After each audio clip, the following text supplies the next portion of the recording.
You guys are very comfortable because you are all sitting in dark. Happy, you can sleep. But I am in a very bad position because I'm standing in full lights, red spot. So I had to be here talking to you, right? So you can see this beautiful image. You can see the beautiful International Space Station and then one of the beautiful planet in the universe. That's the Earth. Now, anyway, you are all in dark, so I request you to close your eyes. Please close your eyes. Just imagine what I'm saying, right?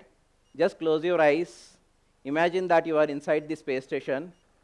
You're just floating inside the space station, going around, and then you are hovering towards the cupola. Cupola is a 360-degree window or viewport on the International Space Station. And then you are watching the beautiful Earth from the cupola. You see the mountains, you see the oceans, beautiful sceneries you are seeing, and there is a big bang. So there is a big metallic impact sound onto your spacecraft. Now you can open your eyes. So this metallic impact created a fuel leak from your space station, and your commander of this International Space Station is announcing that you have to follow some standard operating procedures, and then the alarms are off, and then you are running here and there. You are trying to solve the problem. You are trying to solve the fluid leak, and finally, you all, with your team's effort, you could close the fluid leak from your space station. So yeah, you managed to manage the situation, but then because of this fluid leak, the station, which is supposed to operate at 23 degrees centigrade, now it is operating at 25 degrees centigrade. And that means the electronics, the crew performance, everything is now limited. So these kind of situations happened in the space station just in 6 months, 3 times. And then one of the Chinese space station, they had to come back on the crew, one of their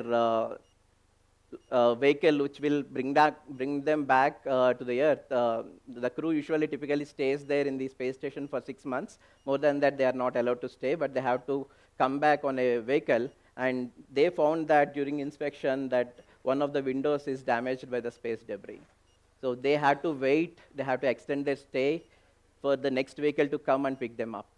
So human spaceflight orbit is known to be the most safest orbit in the space because that is operated between 380 kilometers above the Earth to 420 kilometers. So this is called safe corridor. No other satellites are launched in this space, so no space debris. But even in this most safest space orbit, now the impacts are happening. So that is the situation I am talking about. So there is a great necessity that we need to clear the cosmos. Why do we need to do that?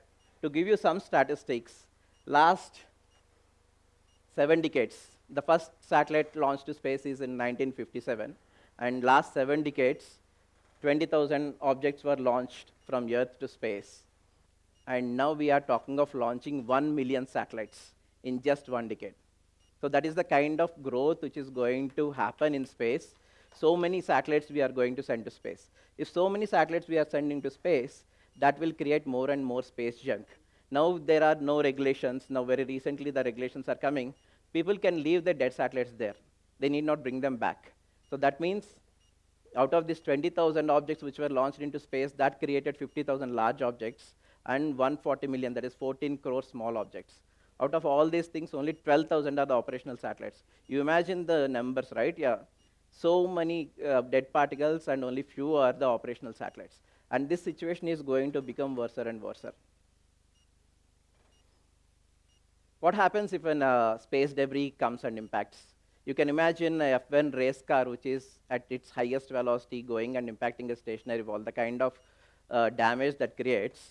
So that kind of damage is created by a small aluminum ball impacting on a satellite because the velocities are in the orders of 28,000 kilometers per hour.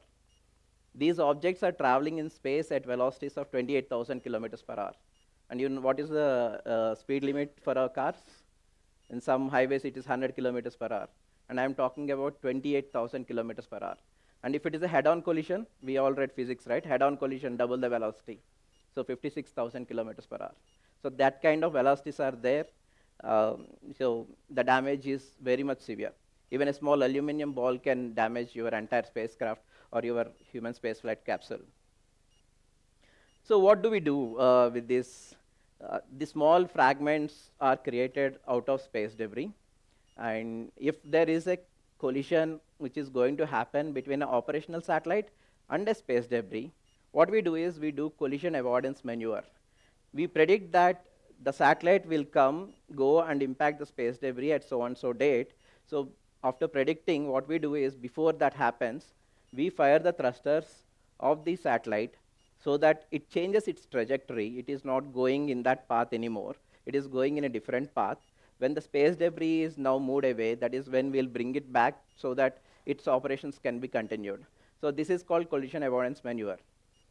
If we estimate that there is going to be collision between two operational satellites, then two nations we discuss. If it is between India and US, we discuss that, okay, last time I have done, why don't you do this time? So that's how we sort this problem. But if it is a collision between two uncontrolled or space debris, who will move away? No one can move away because both are dead satellites. So that is the biggest problem. So what we need to do is we need to clear such space debris from space. So that is what we are doing. This is a robotic spacecraft which goes to space, which is having some soft robotic arms that go near a dead object. So finding an object in space, then going, finding its trajectory, going towards that, and then capturing it gently. We should not create secondary debris while we are capturing a debris in space. We have to gently capture it, ensure that we are not creating more debris while we are capturing, pull it down very close to atmosphere, and give a kick towards the Earth's surface. And we do controlled re-entry so that there is an identified spot on Earth in Pacific Ocean region, which is called Point Nemo. So that's called graveyard of satellites. We put these satellites there. So, but majority of the satellite components will get disintegrated in the atmosphere itself. So the topic, the theme is very interesting for me because they say at the intersection of legal, society, and youth. I think that's a beautiful concept, and how these all three aspects are very important. Let me explain. First, let's talk about legal. I'll give you a small case study. There is a US satellite called Iridium, and there is a Cosmos satellite which is from Russia. They both collided in space. And that has created 1,800 large particles and many, many thousands of small particles in space. Many of them are still in space. They're still continuing to be in the space. After collision, a lot of fragments are formed, and they are spreading across different orbits. They are around the Earth now. Now, who has paid? No one. Which country took the responsibility? No country. So that is the kind of scenario we are.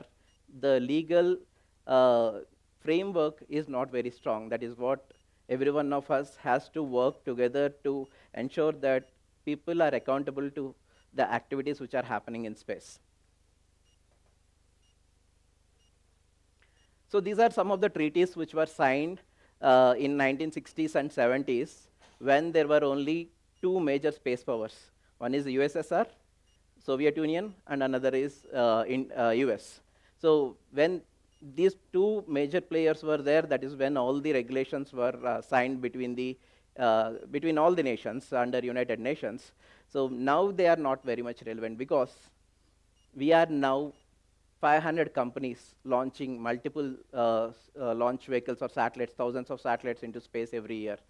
And we are about 12 countries in the world having the launch vehicle capabilities, launching a satellite, and India is one amongst them.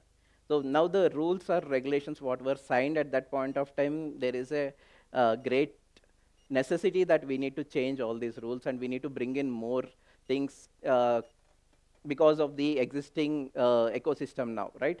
And the rule says that space belongs to no nation. So it is provision of all mankind, and a launching state shall be absolute liable. Right, there are some challenges in this. One is, I know that there is a space debris, and we are building the capability to remove that space debris. So I need to go and pick this space debris from space. Can I go and do that? I can't, because the law says that I can't go and touch anyone else's body in space. So what I need to do, I need to take the permission of that nation and that company who owns the satellite. I need to take the permission, sign a bilateral agreement between both the nations and the space agencies of that country and our country. They have to uh, get into these agreements and they need to approve. Then only we'll be able to do that, right? There are about 50,000 objects, I said. That means 50,000 bilateral agreements have to happen if we have to clear the space. That is one of the challenge. The next challenge is liability during operations. That means if I am going and impacting or creating secondary debris, both objects are going at 7.5 kilometers per second or 28,000 kilometers per hour, right? When they are going, I should not accidentally go and bump into that. That will create more debris. If I'm doing that, I am responsible. So because I am doing it intentionally, I am responsible for all the damage. So that there is one big risk of clearing the space debris. And the third one is unmatured market, because there are only few people who will be able to remove the space debris, and there are very less people who will be able to fund this space debris removal. So the risk appetite of the investors is really less, because they'll not be able to fund in this particular domain. So these are some of the challenges, but with the increased growth in space debris, I think these are all will come down, and we'll have a better times ahead. The next is society. Just imagine that you're putting your mobiles on airplane mode for one day. No GPS, no Insta, no video calls, nothing. No dating apps. Yeah, none of these, right? First, one day you'll be very peaceful, just you and your physical surroundings. Very peaceful. Second day, slightly frustrated. Third day, irritated. And fourth day, you think that what the hell is going on, right? So if we are not removing the space debris, this is the situation which is going to happen. So there will be uncontrolled impacts in space, and we'll not be able to use space further. So that is the kind of situation. So it is not just for the people who are working in space, it is the problem for everyone. Just imagine that one debris is going and impacting a satellite, which is giving you the very precise information. Let us say it is giving you a cyclone warning, and that satellite is damaged. That means the lives on Earth are also affected by the space debris. We need to keep that in mind. So like the climate problem, space problem is also a common problem. We don't have boundaries in space. So everyone, every country needs to come together to solve the space debris problem. So it is very important that the communities, the societies will come together for solving this big problem. Next comes the youth. What comes in your mind when you think of space? Quick answers. What comes in your mind? Galaxies, rockets, vacuum, emptiness. For many, it is a rocket, it is one of the astronauts, or it is a satellite, or it is Elon Musk, right? But I want to break that image. That's not true at all. Space doesn't mean only these people. Space means everyone, right? Space means a social anthropologist. Very few days back, a social anthropologist who is doing her PhD from Sweden, she came to interview me to understand how big is the problem, what needs to be done, and how the communities should come together to solve this problem. I think she is doing a great job. And space means lawyers, because you need to bring the regulations together. You need to understand what exactly is happening and how best the regulations should be to solve these problems. And very recently, just few days back, US has launched this Artemis 2 to send humans to moon. This they are doing after many decades. Now on the route, they found that one of the toilets have some malfunction. Then Christina, one of the astronauts, she now repaired the toilet, and she proudly claimed herself as a space plumber. So plumbers are also having a great future, right? Everyone in our society are having a great future, and this is what we are. I want to break the image of space. Space doesn't mean just the galaxies. Space doesn't mean just Elon Musk. Space means every one of us here. And this is C.L. Kowalski. He's the uh, father of rocket science, we say, and he said that Earth is a cradle of humanity, and humans can't live in the cradle forever. We need to find some other planet. And if we have to find some other planet, every one of us should work together, should pick up the careers in space, and we need to solve this problem together. And for that, what India has?